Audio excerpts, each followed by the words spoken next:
Devido aos impactos da crise provocada pela pandemia do novo coronavírus, a economia brasileira deve cair 5% este ano, segundo um relatório do Banco Mundial sobre a América Latina, divulgado ontem.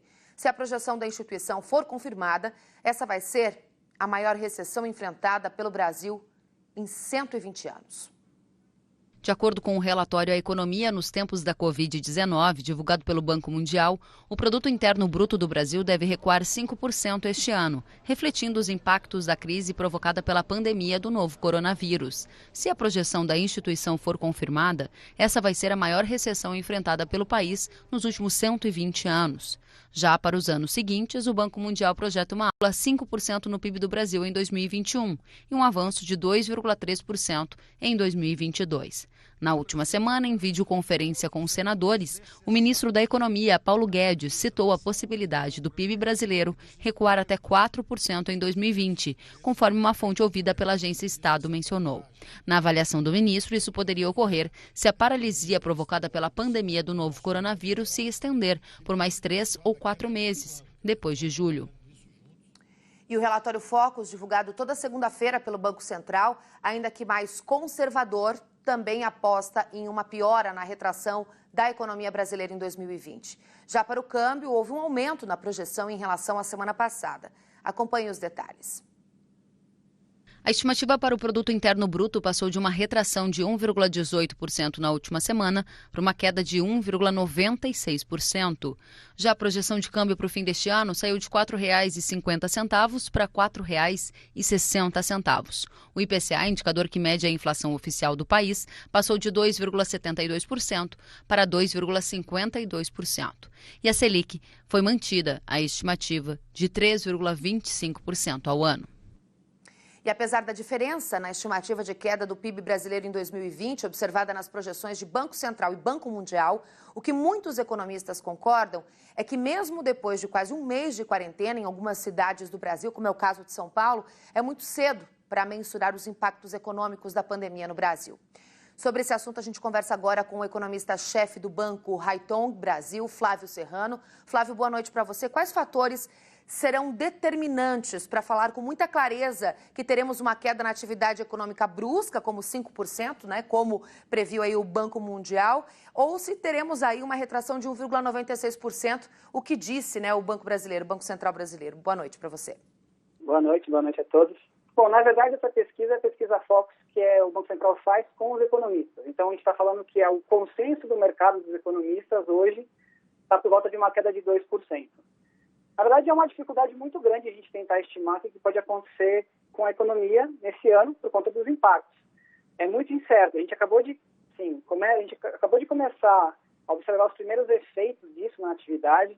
Tem a quarentena em alguns estados mais forte, outros ainda a gente vai passar por isso ainda. Então, a extensão do processo e a própria intensidade do processo gera uma incerteza muito grande em relação ao qual vai ser o impacto total para a economia. A gente, por exemplo, no banco, estima uma queda de 2,5% no PIB esse ano.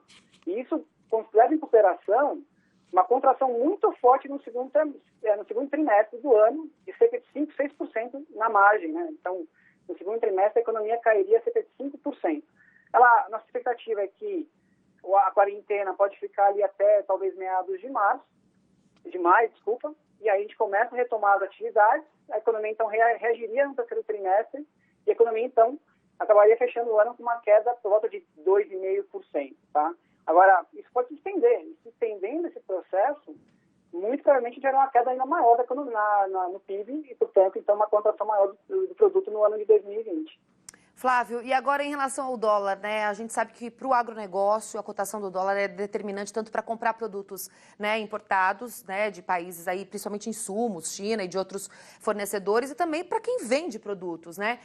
Tem muito economista que fala que o céu é o limite diante desse cenário que a gente tem aí, que é um cenário incerto para projetar qualquer coisa, né? Você concorda que o céu é o limite para o dólar?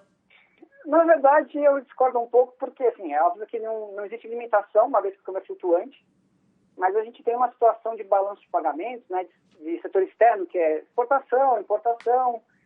Nós temos um nível de reservas internacionais muito elevado para a nossa economia. São cerca de 350 bilhões de dólares, é muito dinheiro, cerca de 20% do PIB do Brasil é reserva internacional.